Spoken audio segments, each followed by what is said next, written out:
पहली शर्त, आपको आज के आज मेरे लिए एक रेयर डायमंड नेकलेस का बंदोबस्त करना होगा, और दूसरी वो मैं आपको व्हाट्सएप कर रहा हूं।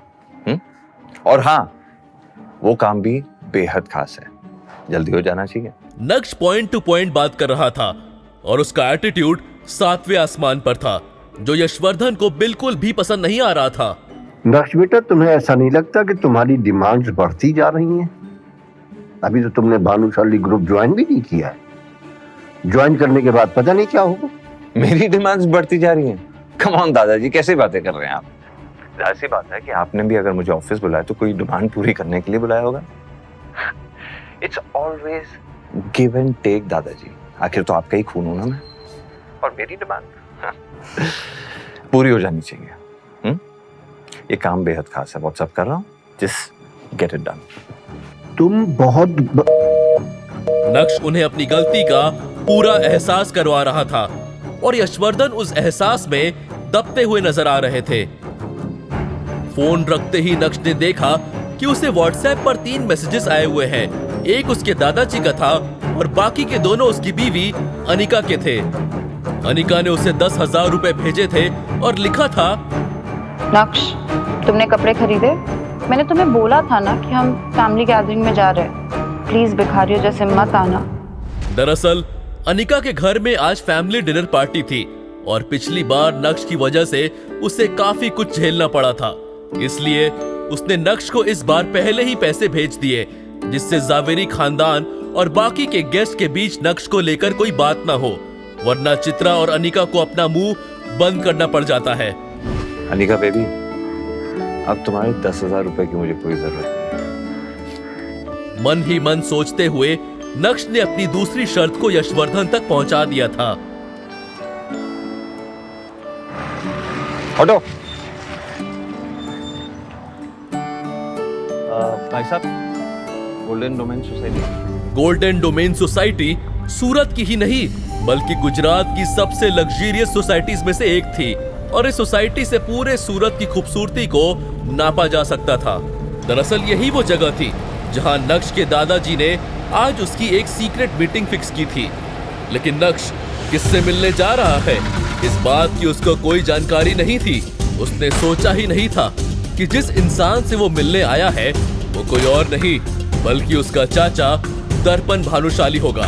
ये जानकर नक्श अपने चाचा से बिना मिले ही वहां से जाना चाहता था, लेकिन तभी अचानक से उसके कान में एक आवाज सुनाई पड़ी, नक्श,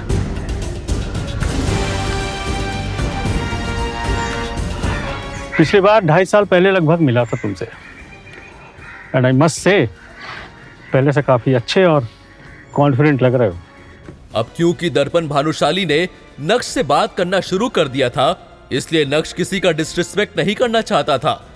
हालांकि नक्श ज्यादा बात नहीं करना चाहता था और अपने चाचा की शक्ल तो बिल्कुल भी नहीं देखना चाहता था।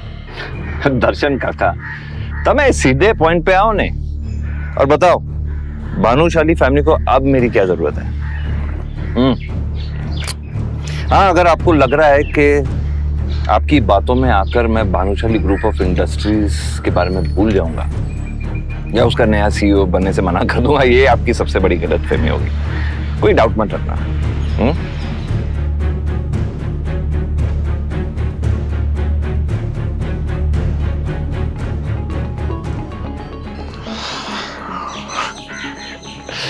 सूत हूं दर्शन काका, शायद आप ये बात भूल रहे हैं कि आप मुझे ज्यादा परेशान करना अफोर्ड नहीं कर सकते, क्योंकि अब भी खेतान एंटरप्राइजेस के शेयर्स मेरे नाम पे हैं।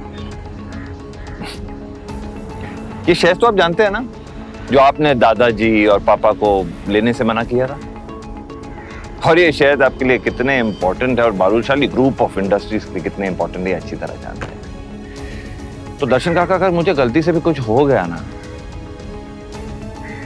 तो जो कुछ भी आप चाहते हैं मुश्किल से मिल पाएगा, शायद कभी भी नहीं। तो आइंदा मुझे रोकने की कोशिश मत करना।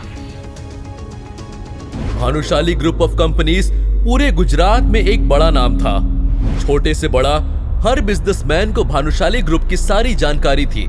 4 साल पहले मार्केट में उन्हें कंपटीशन देने के लिए कोई भी नहीं था, क्योंकि उस समय भानुशाली ग्रुप का सीईओ नक्श के पिता यानी जितेन भाई भानुशाली थे। जितेन भाई को बिजनेस की सारी एबीसीडी पता थी और यही वजह थी कि उन्होंने खेतान एंटरप्राइजेस के 40% शेयर्स खरीद लिए थे। उन्हें पता था कि आगे का मार्केट कैसी करवट लेगा और वो उसका पूरा फायदा उठाना चाहते थे। लेकिन ये बात दर्पण भानुशाली और यशवर्धन भानुशाली को पसंद नहीं आई और बिना कुछ सोचे समझे उन दोनों ने मिलकर जितेन भाई भानुशाली को भानुशाली ग्रुप से बाहर का रास्ता दिखा दिया। जितेन भाई के जाने के बाद नक्श के चाचा दर्पण भानुशाली ने भानुशाली ग्रुप के सीईओ की कुर्सी संभाल ली।